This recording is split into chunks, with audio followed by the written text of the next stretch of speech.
the best 50th birthday present ever, and he doesn't want it. Yeah, a heart attack. On today's show, we talk Pikes Peak, which somehow manages to carry on this year without us, and the new Corvette ZR1X, which we can agree will also carry on without us. I share where the bad RWB Porsches touched me, and Dan shares why he still won't touch a Ford Bronco Raptor, even with $10,000 on the hood. Lindsey's back from France again, this time from Le Mans, where she ate ice cream with Jim Farley, talked podcasts with Chris Harris, and watched a race. It's That Car Show. Hey, it is That Car Show. It's like 1,000 degrees in this garage in Denver, so I'm a little shiny tonight, but how are you two? Great, how are you? Other than being a little warm, I'm great. You just got back from Le Mans. Dan, I know you've been running around like a crazy man out in L.A. Yeah, so Ryan, did you have a break-in? Yeah. Because, I'm sure the last time we recorded, there was a second car in your garage. I hadn't noticed. What the hell? Yeah, so no more 88 560 SL up on the rack. If you are listening, you are in the Denver area, and you need a place to store your favorite car, your man.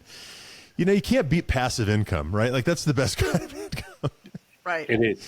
We should all be so lucky. Yeah. It doesn't get in the way, right? Because it's elevated. It's above. Yeah. So you can't be someone who wants to get your car out every day, but, you know, if you're looking to leave it for a few weeks at a time, you know, it's pretty perfect.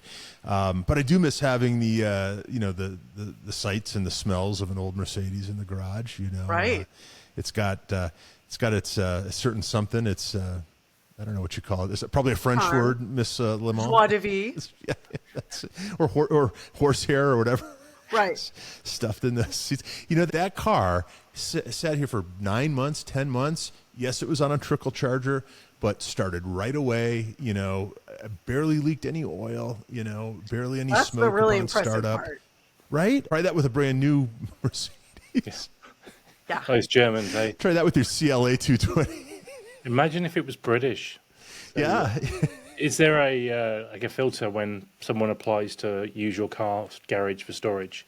Like, is it British? Is it Italian? You know, is it German? Oh, please come and have a look. Yeah. I mean, I'd love to have a nice Carrera GT up there. Hey, put it out into the world, right? Yeah, and it'll happen. It'll manifest, right? But so that's a little different. It's a little brighter in here, I guess. That's true. But yeah. It's just been crazy, and I haven't even gone anywhere. Like, I didn't go to France, but you did. Do you want to? I went for the team. I went for all of us. Thank you, Lindsey. That's dedication. Hey, I am a giver, if nothing else. It's tax deductible, which helps, right? Right. And so, all right. So tell us, if you don't know, we obviously know this, but you just got back from Le Mans. And, I did. I just got back from the 24 hours of Le Mans in Le Mans, France. You had never been before. I had never been. This was my first time, and Tori and I went together, and my parents were there, and there was a group of Ford and Shelby enthusiasts, nice. And we were able to be in the Ford suite, so that was a very nice part of the experience. But we started off, we won customs in Iceland, because we flew from Seattle to Iceland and then on to Paris, and it was, it did basically an overnight flight, but it was only 6 hours, so we were a little bleary-eyed when we got there. And we were going through customs, and the agent was asking us, where are you staying in Iceland? Where are you going? And we said, no, we're going to Le Mans for the race. And he perked up and he said, you're my first people that are doing anything fun. Oh. You gotta like the Icelandic people. They're good people. It was so cute. And we're like, did we just win customs? I think we did. This episode is sponsored by Iceland Tourism. Right. Please visit. Yes. She was also Bjork, but... Right. Yeah, the swan dress kind of got in the way in the customs booth, but, who's counting? Let's be honest. And then, the first thing we saw in the Iceland airport was a big Stetson display. So I'm like, this feels like we made a wrong turn somewhere. Oh, wow. Stetson and Filson, which may sound familiar to Dan. They're based in Seattle. Yeah. So come get all your American outdoor and Western gear in Reykjavik. Yeah. God, yeah. Yeah. You said it was hot as Hades there. It was. The first couple days. Not in days. Iceland. No, and once we got to Paris, and we stopped quickly at the Eiffel Tower, as one does, on the way to Tours, which is where we stayed. And there was some pretty interesting car spotting on the way there. We saw a 4th-gen Camaro, American. Really? Didn't expect that. Give a 983. little bit of pride. Yeah, we were like, yep. Subaru Forester, again, not expecting to see that in Paris, in downtown Paris. Several full-size Ram trucks, which was... That's a weird flex if you're French. There was a lot. Yeah, we were like, there's a lot that we were not expecting. One of them we saw when we were leaving on Sunday, and it was towing a Porsche Motorsport trailer with a GTS inside. Well, at least they're towing with it. Right. Let's think about it, right? The French farmers love to protest. And is there anything better than parking a Ram as you protest? Yeah, So, true. Did you drive to Le Mans, Lindsay, from Paris? We did. Okay, that's a pilgrimage in its own right, right? It is. I mean, it really made it part of the adventure, and it let us stop in Paris proper and like see the Eiffel Tower quickly and all of that. Because obviously, if you take the train, like that's a set route. You're not exiting. Yeah. So yeah, it was cool because we got to see more of the countryside, and then we had more flexibility, like on the race days as far as staying, because the group we were with did have a shuttle. Because Tours is about an hour from Le Mans, but yeah, it just let us kind of design our own trip, which was nice. So I was going to wear my Le Mans t-shirt a few years ago. When I was a younger man, my mother-in-law got me a Le Mans t-shirt. She went to France and got me the shirt, and I put it on, and I realized it looked like a French sausage in the thing. So that didn't happen, but I tried. The thought was there. But that's as close as I've ever gotten. Dan, you've been, it sounds like? Yeah, I want to say 2009, so a long time ago. But it used to be like 70,000 Brits used to go every year. I don't know if this is still the same number, but it was a pilgrimage for sure. Yeah, there were a lot of British people there. When we went on Saturday, the guy that parked next to us actually had like a G50 911 Targa that was gorgeous. He's had it about 20 years. And he's a restaurateur from Royal Tunbridge Wells, actually, Dan. We started talking to him. British guy. He had driven over that morning, driven through the Channel. Yeah. And he said it was amazing. And his car was gorgeous. It had this amazing plaid interior, plaid inserts, handmade shift knob. He wasn't sure what color it was. It was kind of like a deep ice blue metallic. It was just in amazing shape. But he's had it for 20 years. But, yeah, a lot of British people. So on Friday afternoon, it used to be like the driver's parade through the town of Le Mans. And so if you're at the track, they have like a local metro kind of tram. So we took that from the track into the town, and they've got the town all strung with, banners, and it's like a very big party atmosphere. They had a band and all kinds of, booths and Aperol spritz and beer gardens and all that stuff. And it looked, if you've seen Ford versus Ferrari, they did a really good job of recreating the town with like the little pennant banners over the walkway. Love it. And it was like, we felt like we were walking through the movie several times. And like the scene where Ken Miles wakes up and walks through, there's the drunk guy outside his hotel, and he says, well, I'm just going to go walk the track. Like when he comes out of the hotel, I think this is the town he's supposed to be. It's the town of Le Mans. And it was very authentic. But yeah, we ended up going to see the parade. I think it's now called the Driver's Party, because it was a little, I'm really glad we did it. It was a little anticlimactic from what I understand. I think it may have been more driver-centric when you were there, Dan. But we ended up meeting a French police officer who had studied in San Diego, so that was very funny, and then made friends with some Danish people that were standing right with us who lived in the town where I grew up in Orange County in California. So you just never know who you're going to meet. Well, you met a few other folks too, right? I think you met one Chris Harris while you were there, who I'm hoping has that car show sticker on the back of his phone now. But you tell me. We were in the Ford hospitality suite, and I looked over and I went, "Oh my God, that's Chris Harris!" And he was eating with Jim Farley, and so then Jim had to go do something, and Chris was there with someone else, and then he was by himself, and I was like, I'm just going to introduce myself and tell him I love the podcast. Nice. And so I went up and introduced myself, and at first he was a little wary, and then I said, I really love your show. I have a podcast also, and we talk about your show all the time. You got it in. I did. Wow. And his face totally changed, and he was like, what? And he said, well, thank you so much for listening.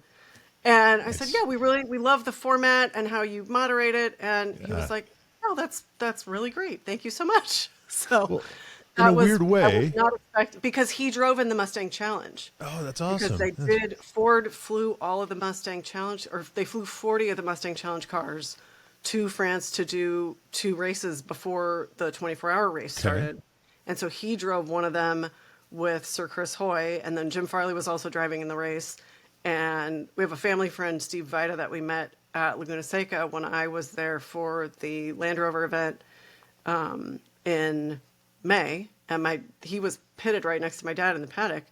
So then he and his wife were there, so we got to see them. So yeah, that was really fun. And we got to go into the Mustang Challenge paddock where they had all the cars. Nice. We went in after the race, which was really interesting. And my family's been watching that series. So it was wild because I kept going, okay, I remember this car from the TV, and I remember seeing this car on TV, because the liveries are so distinctive. Yeah. They had one that was racing in the States that was fully chromed. I didn't see that one there. But yeah, Jib drove in that. Chris Harris was there. And there's a gal who's an F1 expert and commentator, Tony Cowan Brown. She was there, and I've followed her on Instagram, but it was fun to meet her in person. Nice. And then some of our listeners may know Pinstripe Chris. He's an artist based in Orange County, and he knows Paul Kramer from Auto Kennel very well. And he was actually in the suite doing a piece of the Mustang GTD, like over the course of the weekend, like painting it. Wow. So he and his wife Katie were there, so it was great to see him. We were like, we didn't leave Costa Mesa. What's going on? And then Ed Lowe from Motor Trend was there. Cool. And actually, right when we got into Paris, we ran into Emmy Hall, who's a freelancer, and she's done the Rebelle Rally, and she's just kind of a badass all-around automotive media gal. And ran into her right away. She was there with Genesis. So yeah, there were all kinds of people. Yeah, yeah, and you, right? And me, and I was there. Yes, I was there. Yeah. They're back on their podcasts right now talking about how they ran into Lindsey Jesh, So That's exactly the $1 million question, did you stay up for the 24 hours? Almost. Yeah? Yes. So it was a very quick trip, just the way it worked out with my schedule. So because we realized we probably weren't going to be able to get back from tours to Le Mans and then also leave on Sunday. So we ended up staying up till probably about 4 on Saturday. Well, Sunday morning. Impressive. Yeah, this old gal. I was like, it was a lot of coffee that day. It's just the youngest one on the show. Right. Mama's old bones. But yeah. And it's, there was so much energy, and it really was... Like, I didn't expect it to be as weighty as it was. Yeah. But being there, and I mean, I've said this before, like Ford versus Ferrari is one of my favorite movies for a lot of different reasons, but I've really connected with it. And that was a lot of like the stories that I heard in my childhood. And obviously Le Mans is a huge part, if not the storyline in that movie. Yeah. And it kind of hit me when we got there, like we're in the spot, like we're standing in all the places where all of those events happened. Yeah. Those were real events.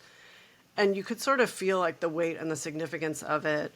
And it was, it was very momentous and meaningful, and just sort of like, you could definitely hear like the whispers of the past and feel all the layers and everything that's happened there. Yeah. And, Friday night, the race obviously starts Saturday afternoon. Friday night, we had the grandstands completely to ourselves. Like Tori and I were just walking around, and he realized we could just walk into the grandstands. They were open. And we did, and we were the only ones there, and it was just like, it was a really nice moment to take it all in and just sort of... A hell of a picture. Yeah, right? Yeah, right? He's got a good eye, because all of a sudden he was like, wait a minute, I think we could do this, and there's nobody in the stands on either side. It was crazy. Yeah, that was very cool. Shout out to our friend Maurice at Horsepower Heritage, who just put out a great, I think it was an encore episode, but... about the most tragic day at Le Mans and all that. And this all happened where there's that's gotta like kind of hang heavy in the air, right? Well, that was the thing. And especially when we were in the stands, we were standing there and we realized like we could just look, to our left. We were opposite the garages, but we could look and we're like, that's exactly where the 1955 disaster happened. And all those people lost their lives. And so 55? 1955. Yeah. Well, I think it was, between 80 and 90 people were injured or killed. Wow. Okay. Wow. And that and Mercedes pulled out, and they didn't do the race for a long, long, long time after that because they felt so awful. And it was an interesting combination of, sort of the magic of the event and just the wonder of getting to be there, period. But then also like all all of the history there. And, you know, a lot of my upbringing was focused on around like the stories of the 60s and Carroll Shelby and everything he contributed, and just, you know, Ken Miles and everything he contributed and all of that. Yeah. And then we didn't realize until we were there, we were looking something else up. I hadn't put it together that Ken passed away 2 months after Le Mans. So that was kind of hanging heavy too. I mean, I didn't realize it was so close. But something that was interesting because, you know, I think a lot of people know, but some people may not. One of the issues with the year that Ken raced and with Ford making him slow down so that they could finish all together, and then the win was taken away from him because the monitoring committee ruled that Bruce McLaren had started behind him, so he'd actually driven farther, so he'd actually won, even though Ken was several laps up. And there are some sources that say Ken was still a lap up when they finished, so there should have been no question, even though they drove physically together. Well, but this is why I like computers and computer timing. It's just, and so it seems wild. If Ken had been allowed to keep the win, he would have won Daytona, Sebring, and Le Mans in the same year. So we were looking it up when we were there. Other people have won all three, but nobody has done it in the same year. So he still would be the only person to win it in the same year. But what we realized when we were there, there's a driver who had won Sebring and Daytona, and he was driving this year. And for a while, his car was second. So we thought, is there a chance somebody's going to achieve it for the first time and we're here? Yeah. Wow. And they didn't end up. But there was a lot of like current and past tie-in, which made it really interesting. Yeah. You know, like made it much more layered than I was expecting. Yeah. Dan, where were we? I guess it was Car Week last year. We walked into a very special private collection, and the collection mechanic comes out, and wasn't it like Ken Miles's son or something? Was it Peter Miles? Yeah. Yes. Where was that? Well, it was in Carmel. Yeah. I don't want to say the name, but yeah. And it was surreal because you're like, wait a minute, we know. Yeah. I mean, he was out at Willow for the Shelby celebration in February, so I got to talk to him a little bit, and he's the nicest man. Yeah, totally. Yeah, he's wonderful. Yeah. That was a surreal capper to a surreal day of a surreal week, but yeah, because you kind of go like, well, that can't be the same Peter Miles, right? And I don't know enough like you to like talk myself out of So it sounds epic. Would you have done anything differently? Did you miss anything you really wanted to do or see? Do you want to go back, or is this like a once a decade thing, or what? Do they still have the Ferris wheel? They do. Did you go on it? I did. Yeah. Oh wow. Thanks to my fiance's encouraging. Yeah. Heights are not my first choice, but I will say if heights bother you, I think you'd be fine on this. And it was an amazing way to see a really good chunk of the track. Yeah. And we went late at night, so you could see the headlights. And I think that actually helped as far as, I think it helped because I think during the day, it made them easier to see. Yeah. And so I think you could see farther maybe. But yeah, I mean, it's like you can't go to Le Mans and not go on the Ferris wheel. Right. Did you do that, Dan? Yeah. We were going to sort of chuck you off the call if you'd have said no. Right. You're like, and you're out. Yeah. No, of course. Is it still the same place? Is it like the final chicane before the straight? There's two, and we went on the bigger one. Okay. When I was there, it was right by the final chicane before the start-finish straight. And I didn't do it at the right time, but the perfect time to do it is sunset or sunrise. Yeah. Because you've got everything going on at that point. And I could see, I mean, it'd be pretty cool if you could time it to be when the race finishes too. Yeah, right. It's like, no, keep after you. Yeah, you're like, no, by all means. No, please go. Yeah. It was like a moment out of a movie because you're like, I'm on the Ferris wheel at Le Mans. Like, come on, whose life is this? Yeah. Drinking champagne? I was going to say, that helps too, right? To get you past as much. That was much more moderated because I knew it was going to be a really long night. So there was a lot more coffee than champagne. Not to say we didn't toast to be for sure. I'm guessing you didn't sleep in a Chevy Equinox at any point during the journey. So you said, what would I do differently? Next time I would be sure that we get an Equinox that we could go sleep in. Yeah. No, I think there were... one thing that we did that was a must do and I don't know how you would get access to it because it was part of the group that we were with, but we had the chance to go watch the race from 3 different corners: Indianapolis, Gulf, and the first chicane on the Mulsanne Straight. And that was unreal, and like, so getting to watch from the suite where we could see part of the straight and then some of the curves right after that. So you could really see the cars in action. I mean, you could see like the driver skill and the power. You could see the downforce. You could see the way the cars were behaving. At one point, like one of the prototype cars kind of went like that. And it was like, you could see the wind pushing down and like, that was very intense. And then when we were at Indianapolis, they were under a full course yellow. So everybody had to slow way down. So it wasn't as exciting, but we also got to get a much better look at the cars themselves. So that was really cool. Yeah, I mean, and getting to see Golf Corner, which is like a hard 90-degree right turn. So you see the cars come screaming up. And we went at night. So you could see the rotors glowing. Yeah. Okay. That was my next question. Like, yeah. That's unreal. Yeah. And you could really see, some of them shoot planes out of the exhaust. Right. See that, like, it made it much more visible. Yeah. And I mean, and just to hear them coming up, and it's in, there are a lot of trees. Like, I don't know if it qualifies as a forest, but there's a lot of trees. And so you'd hear them much sooner than you'd see them. And they come screaming out of the trees. And then they have to slam on the brakes, go right. And so you'd see the fire, you could see the rotors, and then just to hear them accelerate. And, that was the corner, I think, that Dan Gurney invented the chicken shit braking because they were trying to figure out how to not overheat the rotors. And so he's tell us about that. I don't know what that is. So he would lift like 300 yards before he would have started braking. Okay. And he would let the engine slow the car down. Then he would brake. I see. And then he'd accelerate out of the corner. But it let him, like, kept the rotors cooler, and it let him, I think, get on the gas sooner. And so it gave them a competitive edge. Take some guts. Yeah.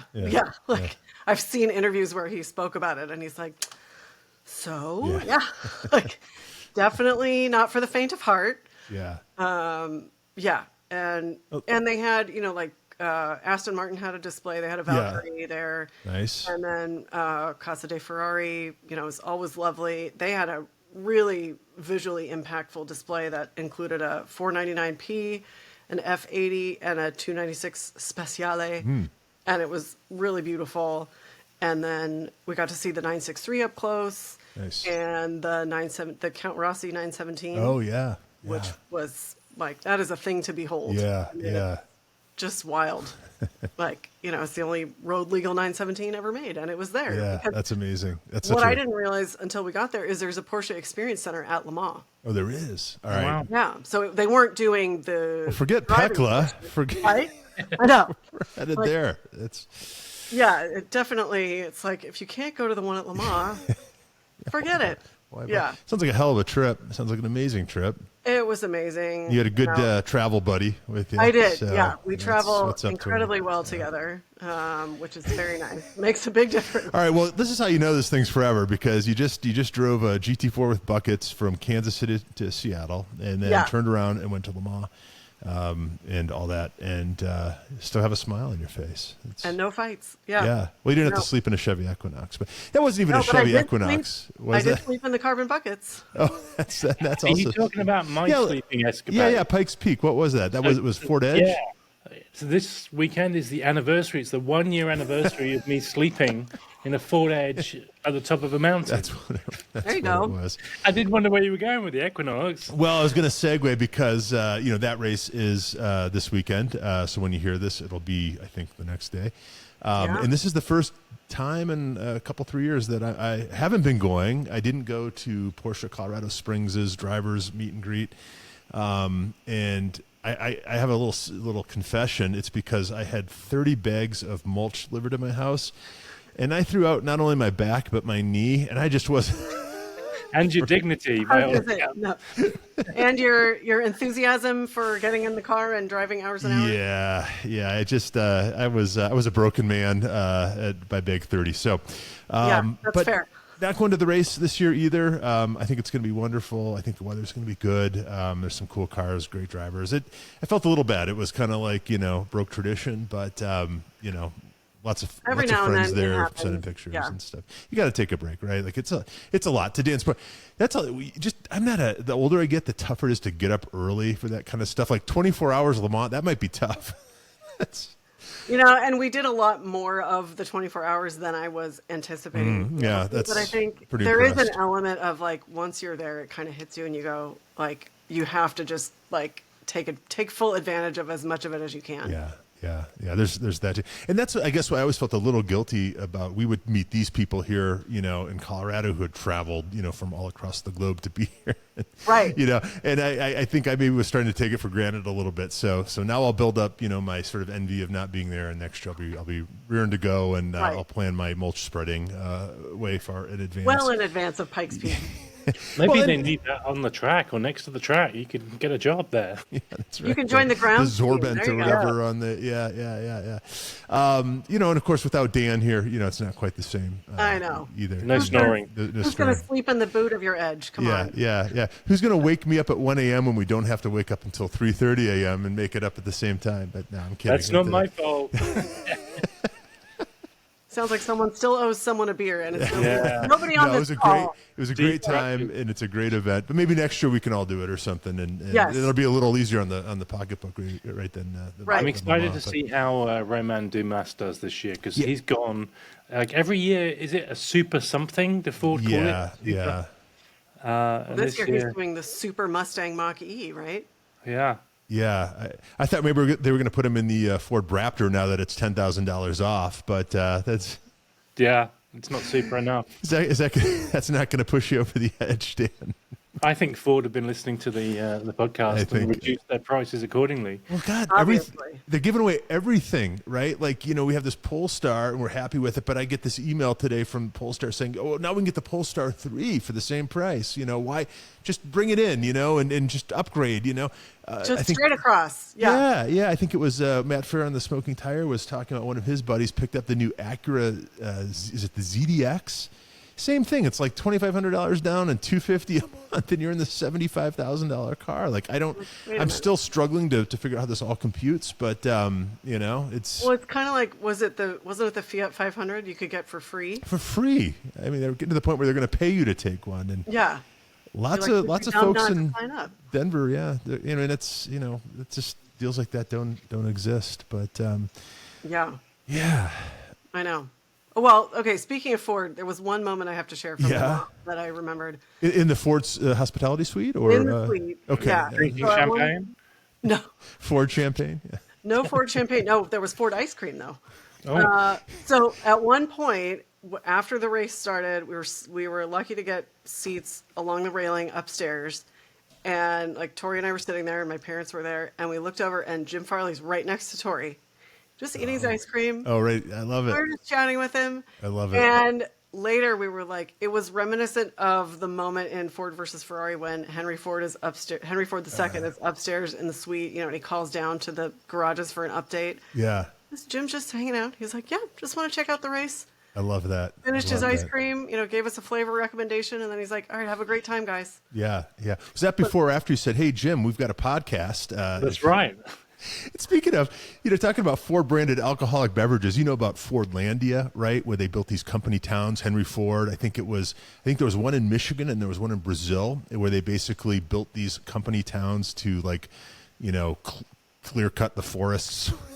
Oh my gosh. Their materials or whatever. But if Ford ever decides to make a vodka, I think Fordlandia would be what they would have to. There you go. It, right? Yeah. So, I couldn't figure out why that sounded Fordlandia.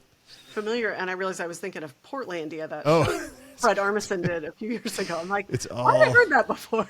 My Fred Armisen story, right? I don't. When I was in middle school, I went to see a local punk rock show at the Knights of Columbus Hall in Indiana, and he was in a band called Trenchmouth that played. And so I have his like demo tape from like 1991 or something. Get out. At least I think it was him. Do you have the technology to play said tape? I think they're still around. Now that I say that, I think I actually have a car that will play a cassette tape. So should we need to some sort of experiment. Dig that out. We can connect the tape with the car and hear some vintage Fred Armisen. Yeah, you're hanging out with,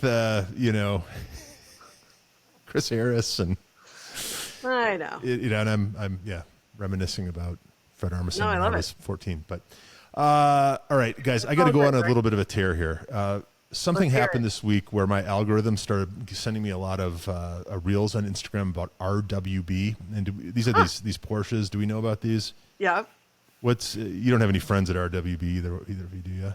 I don't. Well, we know an owner of one, don't we? Okay, all right. That's right. Shout out. So let's get the unfiltered. Don't hold back, Ryan, and then we'll just share this directly with our good friend who's got the RWB. Then we'll talk about who we've befriended deeply. So these have been on my radar for a long, right? We've known about these. This is not a new thing, right? And I know, any publicity is good publicity and all that. But I finally saw, I think it was a local guy, Matthew, Scandamaniac on Instagram, who sent me the one that pushed me over the edge. And then, of course, I saw more and more of these things. But this was RWB Porsches, if you don't know, it's this Japanese guy who basically travels the world, and for X number of dollars, word on the street, it's about $24,000 to $40,000, will come and take your, I think it's a 930, 964, 997, or does he do 996? I don't know. It's like 4 different models. That would make sense if he does 996s. And he basically there's a Targa 996 Targa in Seattle. This isn't our friend's car. Okay.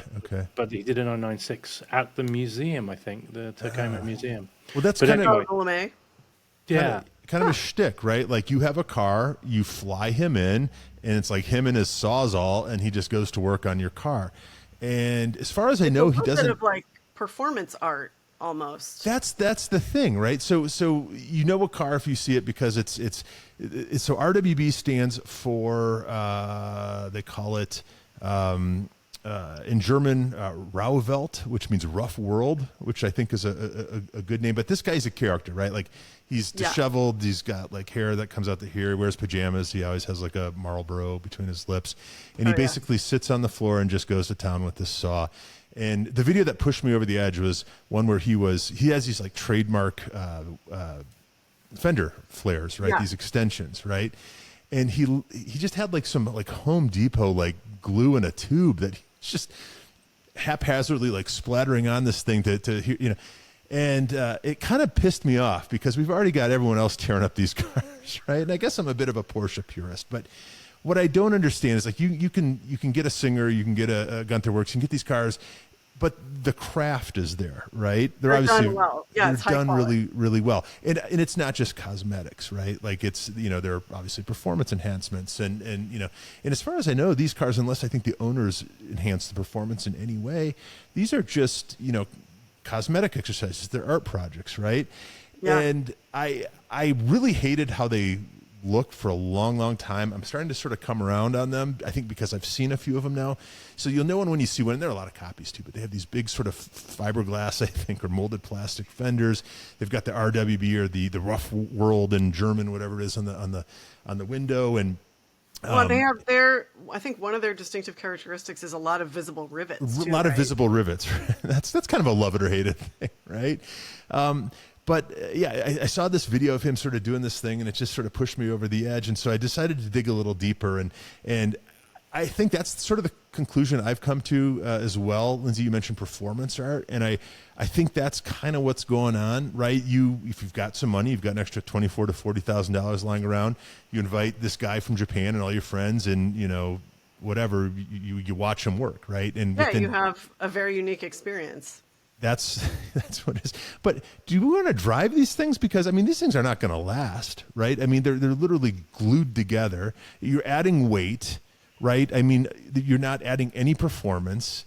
I feel like there's, and then I thought, well, maybe this is sort of the antidote to the Porsche perfectionism, right? Maybe that's what appeals, right? It's removing the preciousness and just like, hey, just have fun with it and get out and enjoy it. But yeah, to your point, I've never heard how they drive. And that's like the one thing no one talks about. Yeah.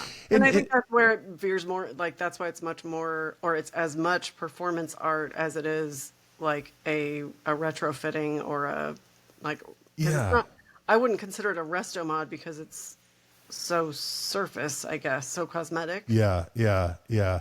I mean, how much resto modding can you do in 2 days? But Right. you know, and Well, wasn't there a video, was it last year, where they showed them and they were like gluing the tow hook on and everybody was all but that kind of sums it up, right? Like, well, and there was something later where they're like, obviously we don't normally do this, like something happened, but of course it created a lot of discussion, you know, like among the car world of Yeah. like, clearly you can't do that. speaking of tow hooks, I think it was your Tory, Lindsey, who posted, was it Manti Racing wanted, is it $450 for a nylon tow? I believe it was 800. $800. Or there was one that was found that was 800 and we both choked and Yeah. obviously not. So maybe if you sort of come full circle with this, like where else can you get this kind of visual impact, if you want to call it that, for, you know, Right. Yeah. If you mid if five you figures, sorta- right on top of right. the price of the car. But do we? I mean, like I really have a real sort of like I don't know, base reaction to these things. Like I just, they bother me, and I guess you can do whatever you want, right? But Dan, you're As long being as suspiciously Ryan approves of quiet. it. Well, I'm just wondering if we cancel, because Lindsay and I, for your birthday, we're going to bring him in for the GT4. I know. Fortunately, that is not on his list. Do we? I think we're still within the cancellation Yes, period. We it can was get like the it. deposit Yeah, back. I think we're good. But it's the best 50th birthday present ever, and he doesn't want I it. know. Yeah, a heart attack. And so much. And we're just You Yeah. have to go out in the best way possible. You're in the garage. Yeah, right. Yeah.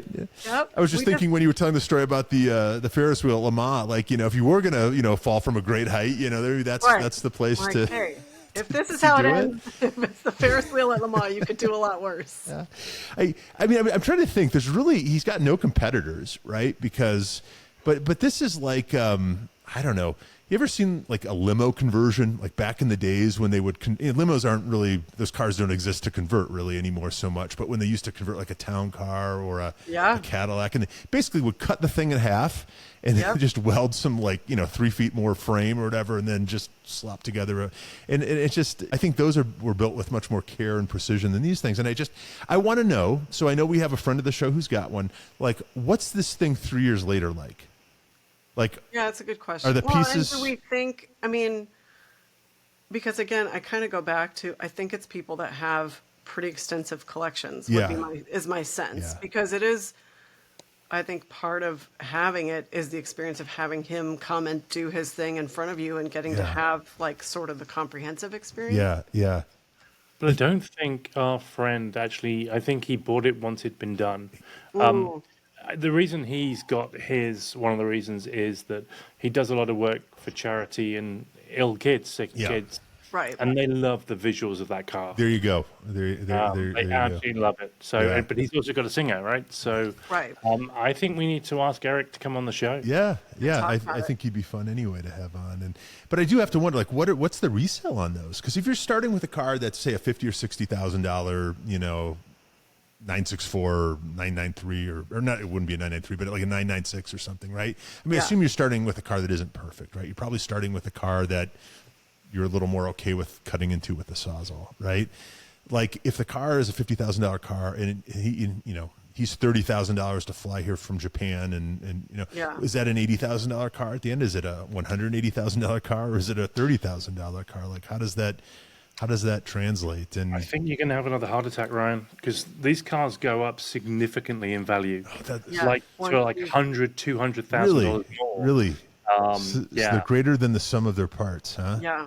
Well, because I think it's so polarizing. Like we've demonstrated, like love them or hate them, people have strong opinions, and the people that like them really like them. Yeah.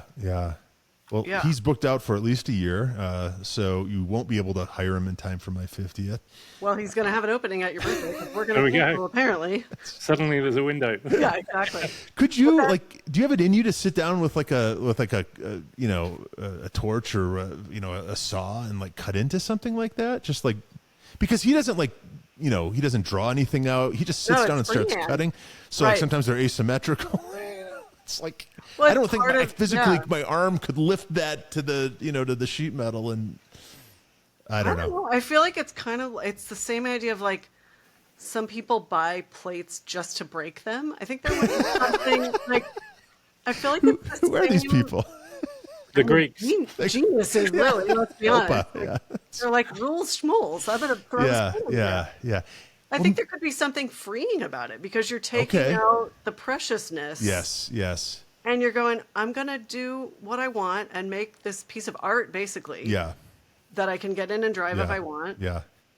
But yeah, I mean, it's like he's given himself permission to do what he likes, and it's resonated with more people than just him. And I don't know. I mean, I think there's something cool about that. Just going like, hey, this is what I feel moved to do, and I'm not going to go like, well, I can't. This is too important. Like, more fun than banana duct tape to a canvas, right? Exactly. And I would argue that he's been influential, right? That he's, that other people are sort of aping his style, and I just maybe I'm just jealous. Maybe I want to be that cool. Maybe I want to wear my pajamas and fly the world with a cigarette in my mouth. This is just you questioning all your life choices, and you're like, had I known that being flown around the world in my PJs was an option, I would have made some different choices. Sign Ryan up. Yeah. I think his cars. No, go ahead, Dan. I was just going to say, I think his cars actually appear in some video games. Oh, really? So that's another element of with the resonating authenticity and everything. Yeah. I mean, and big kids who still play video games too, obviously. Yeah, well, but I went to art school. I think I'm the only one on this show that went to art school, and that was always the question: like, how do you make it big in art? Right? You gotta have to have that shock value. You have to do something that no one else has done, right? And it's worth what people will pay for it, right? Your artwork, and so I maybe that's the way to look at it. That he's a performance artist. That this is art. That it's I'm looking at it through the wrong lens. And it wouldn't be It wouldn't, but of course, I'm bothered by these people that cut a car in half and put it on the wall too. Like, there's something I assign way too much, humanity to these things. Now, okay, so let me offer a counterpoint to your perspective on that being done. So, one of the cars that I learned to drive in was an '85 Bronco, as I have never mentioned before on the show. And when that car started to have consistent problems to the point that really my dad was the only one that could drive it. We all sat around and none of us wanted to let the car go because that had been the bulk of mine and my siblings' childhood. The family road trips were in that car. We had all learned to drive in that car. It was my grandfather's car before we had it. So much history. And we were looking at it, and my parents have a blank, the back of the garage wall in the backyard. And we went, what if we cut the car off behind the front seat? I know. And mounted it to the wall and put a barbecue where the engine goes. Wow. That's very SoCal of you. Up until that point, I was going to say it's like the old Labrador that you make a decision on whether to put it down or not. But you don't stuff it and put it on the wall, do you? Right. Some people do. But you know what's hilarious? So the car ended up being donated in 2005. So it's been 20 years at this point. And my dad still says we should have done it. But now everyone wants them, and they're paying up, for these things. Yeah, I know. Did you ever we could have had our own Bronco barbecue? Did you ever have the show Wonder Years in the UK, Dan? Yes, with Fred Savage. Yes, and there was this. It's been years since I've seen this thing, but there was this wonderful episode where the whole family, they have a station wagon that they've all grown up in. Oh, yeah. After 20 years. It's a Sunday. The whole family gets together, washes it, they cleans it. They take it to the car dealership, and the car dealership wants to give them pennies on, the dollar of what they think it's worth, and they end up keeping it, Yeah. It's just, there's a lot of whatever wrapped up in these inanimate objects, and it's, I guess some of us are easier, or have an easier time of making that separation than others. No, they definitely, certain ones sort of worm their way into our hearts. They do. Part of the family. And but it's interesting, Dan, that you said part of the reason that our friend of the show has an RWB is because it resonates with kids, because my only real experience with RWB was when my daughter and my dad and I got to go up and tour the part of the Galpin collection that's at Gas a couple years ago. And they have a nice shop, and you can get basically souvenirs and gas merch and that kind of stuff. And I told my daughter she could pick something, and she chose an RC car that was a purple RWB Porsche. Wow. And So it, again, resonated with her. There's something about it that definitely resonates with kids, which is interesting. And our friend of the show, if, you're willing to let us drive it, maybe that's what we need to. There's a magazine article in that, isn't there, Ryan? Yeah, I think there is. And you know what? And just to pile on, then we can move on. I guess it really depends more heavily than it usually would on the donor car, right? If you start out with something, start with a 930 turbo, it's going to be a more exciting car rate maybe than something else. But speaking, can I give a shout out? Please. I wanted to give a shout out to Ryan Car Media on Instagram. Yeah, hey Ryan. Because he gave us some really nice feedback, and he basically said he loves listening to the show, and I had to check he was talking about our show, and he was. So Ryan, thank you, and thanks for listening. Yeah, thanks, man. I appreciate that. Yeah. He does a great.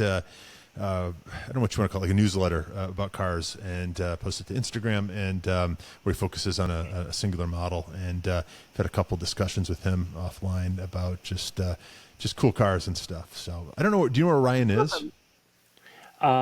He last time we chatted, he'd been to Europe, so I don't know where he's. I can't remember where he's based, but I know he's been to Europe. Can we play "Let's Wind Up Jorge" for the next 5 minutes? So I think I know what you're going to get at here, Dan. What could you possibly be working up to? Our friend Jorge Aquino of Tormenting Tarmac sent us a text and basically said, guys, if you talk about the new Corvette this week, I want in. I've got an opinion. This, of course, is the ZR1X. ZR1X, which is a tribute to the father of the Corvette, which is Zora. So this is an all-wheel drive monster. It does 0 to 60 in under 2 seconds, and I'm kind of thinking, what's the point, to be quite frank?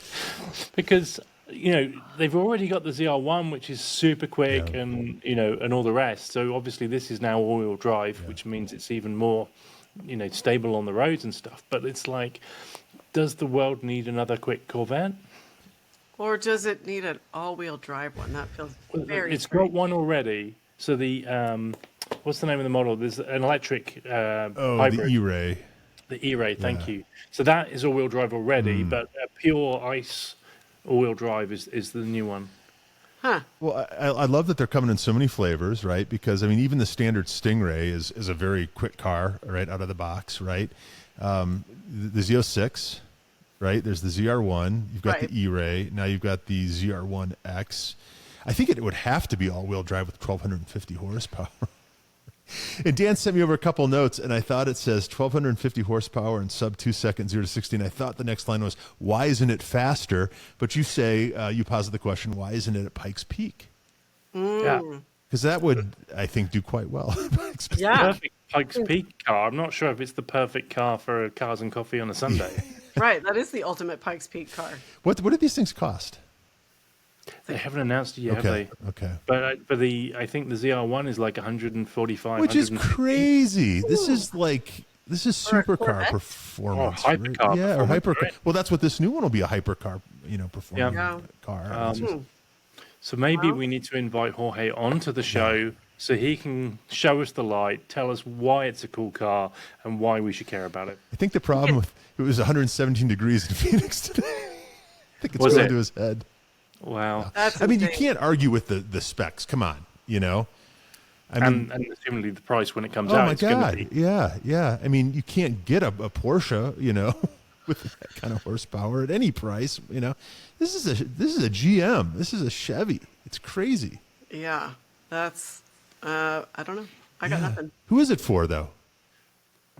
It's a good question. Track people, I guess. It's got to be a track car, hasn't it? But what track? Right. Yeah, that's so powerful. Like, there's a lot of tracks that it would overdrive. Yeah. Yeah, and probably would be too noisy for as well. Yeah. Well, we should be celebrating this. This is, again, the golden age. Would be what? I said, should we, though? I just hope they fall into the right hands. Jorge, we need your help here. We need you to be our Sherpa through this. He's welcome to make his case. I make no promises that I will change my mind. My skepticism. How'd one of those be at the Radford Racing School, Dan? And it'd be good on the drag strip. Yeah. It'd be super good on the drag strip. Yeah. autocross, not so much. Yeah. It seems like it's so purpose-built, which I guess you could argue about a lot of cars available these days, but just it seems like the number of people that could actually use it are so few. Yeah. Well, speaking of performance-y things, the new F-150 Lobo has been announced. Doesn't have 1,250 horsepower, but has 400. Not bad.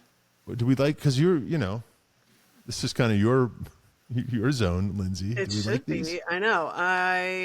I'm going to plead I was in France and I know nothing about this. Oh, you don't? Okay. Did Jim not tell you as you were drinking He didn't. cocktails? We were too busy eating ice cream and watching very fast cars. I love just the image of you sitting next to Jim Farley eating ice cream. It's like an Adam Sandler production, Right? I love that image as well. Yeah. I'm a big fan. I could do it again this week. Right. But no real thoughts on this. So it's what was the other one that came? Was it the Maverick Lobo?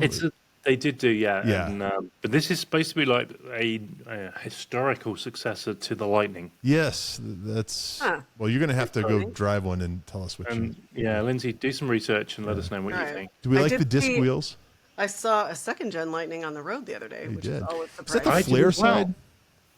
Yes. Yeah, the, okay. like step side. Or whatever, yeah. Yeah, single cab, just like the first gen. And red. In red. Were they all red? No, some were yellow, right? I don't know. I know a lot of them were red. Yeah. First gen, it was red and black. Yeah. And I think they made black ones second gen too, I think. But yeah, you don't see, especially that generation, you don't see very many of them. So definitely turned my head when I saw it the other day. Well, you need to go investigate the new Lobo and get back to us. All right. I think Ford needs to, now that you're buddies with Jim, Right. your press car. I have my assignment. I have another show here. Friend of the show, Travis Pastrana. What now? So Travis was involved with a Corvette and a jump. So Travis has got this place called Pastrana Land, and it's basically an adult playground for cars, bikes, Can-Ams, the whole lot. And he posted a video last week of Jim Duffy, who is a member of the Nitro Circus, which is Travis's kind of group. And he jumped a Corvette C8 and managed to land it. And Jim is no stranger to jumping vehicles because he has the world record for limo jumping. Second mention of limos tonight, just saying. There we go. Yeah, 3 for the win, right? Right. But if you haven't seen it, the interesting thing for me is he only just makes it. And he doesn't only just make it because he lost confidence. The car actually stopped, and the car cut off just before he's about to take off. Whoa. Why? So did momentum launch him then? Yes, yeah. And he was. They've looked at the telemetry and everything, and he didn't lift. So it was definitely a car feature. So they don't know why, but he made it. Is the good news, and he's safe and well, and everything else. But check out the video, and Travis does some analysis on the video, and he only So what were they jumping it over? Just it was just 2 sets of earth mound. So from one to the other. why are they called limo jumps? No, he's got the world record. That's a separate thing. Okay. Yeah, okay. he's got the world record for the furthest you can jump a limo, and he did it. I see. Okay. I thought he was jumping over the limos. I see. So I see. what kind of limo did he jump? We'll need to look it out. And sorry, it's Jim York. We'll need to look it up and come back to you. But it was interesting because I did some work with Duffy and York when they came to Dirtfish. Nice. Yeah. So they actually went on a co-driver's course. So they actually competed in a round of the ARA. So the good guys, and I think by default they're friends of the show. Yeah, There you absolutely. go. Yeah, I mean, I have. If we need a third limo mention, I have a story from high school. Here we go. Well, let's end on it because we're at 55 minutes. End on that. So when I was a freshman in high school, the winter formal dance was coming up, and the group that I was going with, we were trying to figure out transportation, and limos were not cheap. And it turned out that one of my parents' neighbors owned a limo. He's done a lot of cars for movies and that kind of thing, so he has a very interesting collection. And one of them was a Lincoln Town Car limo from the 80s. And so we called and asked if we could rent it from him. And long story Just short, the car, not the car and driver. car. Okay. And he very generously loaned it to us, but my parents ended up being the limo drivers. But did you make them wear the little hat? No, they did that on their own, actually. That's amazing. Yes, black pants, white shirts, limo cap, and yes, we had this brown Lincoln Town Car limo from the 80s that was our chariot for the evening. Amazing. That's amazing. Yeah. Was that because they wanted to be chaperones? As a parent myself, it's entirely possible. Didn't occur to me at the time. No, but grateful. The chauffeur, damn it. nothing like taking your parents to your dance. Dan, do you have any limo experience? Not that I can share on this show. That wasn't until senior year, though, right? Or whatever you call it in the UK. I only have one limo experience that I can remember, and that's when I was in college, and we were all very excited. A group of my friends decided we were going to New York. We were living in Chicago at the time. A couple friends, I think, of ours had graduated and were in New York. My sister was living in New York, and so we probably flew whatever the equivalent of Spirit Airlines, was at the time. But one of the girls in the group had a part-time job at a bank, and they had a Christmas party. She won a free limo ride. It was one of these things, right? And it already sounds a little suspicious. But, not at all. So we gather at this apartment when this thing rolls up, and I think it was like a funeral limo, right? Which is like a little different. It had 6 doors. It wasn't your typical. It was white. It had purple tint that was bubbling, and it had a bullet hole in the back window, and I'll never forget that. Somehow. That's a nice touch. Yeah, it's like a wet blanket, Did it have the hearse swoop on it though? I don't know about that. So maybe this was the limo that followed the hearse. Right. This is where the grieving family. Right. There wasn't a wooden box in the limo, was there? No, I think that would have been a hearse. That may have been preferable. Right. Don't mind the bullet hole or the wooden box. Please seat yourselves. Yeah. If you're going to get the free limo. The ice bucket is full. It's like when I was a kid and the first Karate Kid was in the movie theaters, and in the lobby, there was like the local dojo set up a stand where you could win free karate classes. And so, of course, I send up 2 days later, I get this thing in the mail. You've won free karate classes, not realizing everyone wins free karate classes. So, it's older and wiser, right? So that's no, but you gotta have a little bit of the wonder. Like, I never win anything. This is amazing. Dan McInnes wins things. That's true, except for our friend Dan McInnes, who wins cars. Anyway, so we've got some options for titles for this show. So far, I've got a lot of visual rivets, Bronco barbecues. Yeah. Which sounds awful, right? Like you're grilling up a horse, right? Yeah. It's, you've won free karate lessons. And they do serve horse still in France. Absolutely. The French word for horse is cheval. So, or Big Mac. Royale with cheese. Royale cheval with cheese. Wow. Yeah, you don't think about that. They do in Japan though too. So. France is not the only country. I forgot. And I saw it on the menu at the restaurant. Snails, horse. All sorts of creatures. All creatures great and small on the menu. Don't worry, we got our own problems, France. Yeah. Anyway. All right. Anything else before we call this a show? I think we're good. We've offended the French. We've updated the YouTubes. We've offended RWB owners. Yeah. Yeah, we've got all our shows to date are on YouTube, whether you like it or not. So stop in and literally see us. Yes. I think you have to search for That Car Show podcast, and that'll get you there. And last time I checked, we had all of 12 subscribers. So please do go and hit that subscribe bell, I think, as they say. And you'll be in good company because one Johnny Lieberman is one of those 12 who's following us. That's right. So he knows what he's doing, right? So he recognizes the content when he sees it. He recognizes content, huh? Good content. Good content. Okay. Good content. All right. On that note, thank you for joining us. Thank you, Lindsey. Thank you, Dan. I can't wait to come back next week and see where else you've traveled or what else you've been up to, Dan. And on that note, can you say it in French? Oh, can you, Lindsey? Here, I'm going to look it up real quick. I'll ask the researcher. Hang on. Yeah, ask our research assistant. Toujours on Oh, that's always a bit of the wheel. Weird.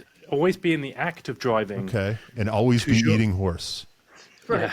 Yeah. Always be in the act of driving while eating horse. Toujours en train de conduire. And on that note, we're that car show. Toujours conduire would be that's my interpretation.